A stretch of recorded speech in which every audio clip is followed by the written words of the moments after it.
বাংলাদেশের শিক্ষা ব্যবস্থার যে সুশিক্ষা ব্যবস্থার কারিগর হচ্ছে মিলন সাহেব।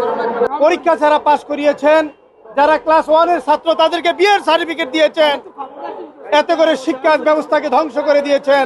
কোমলমতি শিশুরা হয়তো বুঝা না বুঝা তারা মাঠে নেমেছে, তাদের কষ্ট থাকতেই পারে। বাংলাদেশের শিক্ষা ব্যবস্থার যে সুশিক্ষা ব্যবস্থার কারিগর হচ্ছে মিলন সাহেব।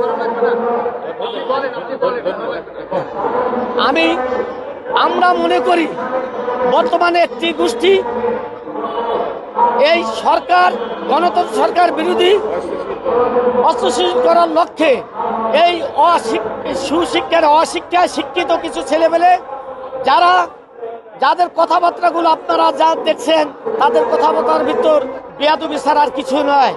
অনেকেও শিক্ষার্থী নয়, তারাও তাদের সাথে যোগ দিয়েছে এবং তারা বলে আসছে যে এই সরকারের পতন চাই, আবার শিক্ষামন্ত্রীর পতন চাই।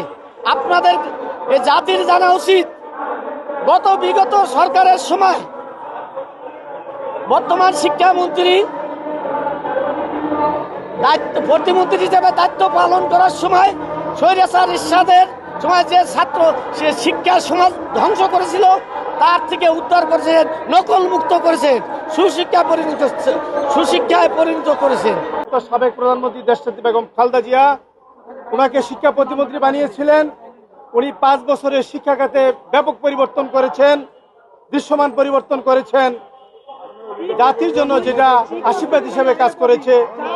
বিগত 17 বছরে যারা শিক্ষাকে ধ্বংস করার জন্য কাজ করেছেন, অটোপাস দিয়েছেন, পরীক্ষা ছাড়া পাশ করিয়েছেন, যারা ক্লাস 1-এর ছাত্র তাদেরকে বিয়ের সার্টিফিকেট দিয়েছেন, এতে করে শিক্ষা ব্যবস্থাকে ধ্বংস করে দিয়েছেন।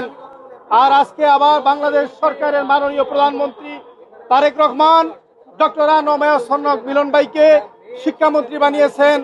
শিক্ষার মান উন্নয়নের জন্য উনি 6 মাসে আলটিমেটাম দিয়েছেন প্রত্যেক মন্ত্রীকে।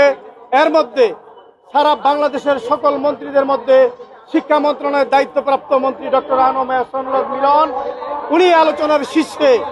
এতে করে অনেকের গাত্র জ্বলা শুরু হয়ে গেছে যে শিক্ষার তো পরিবর্তন হয়ে যাচ্ছে, শিক্ষার তো সঠিক পরিবর্তন হয়ে যাচ্ছে। এই জন্য অনেকে এর বিরোধিতা শুরু করে অছাত্রকে দিয়ে রাস্তায় নেমে আন্দোলন শুরু করে দিয়েছেন।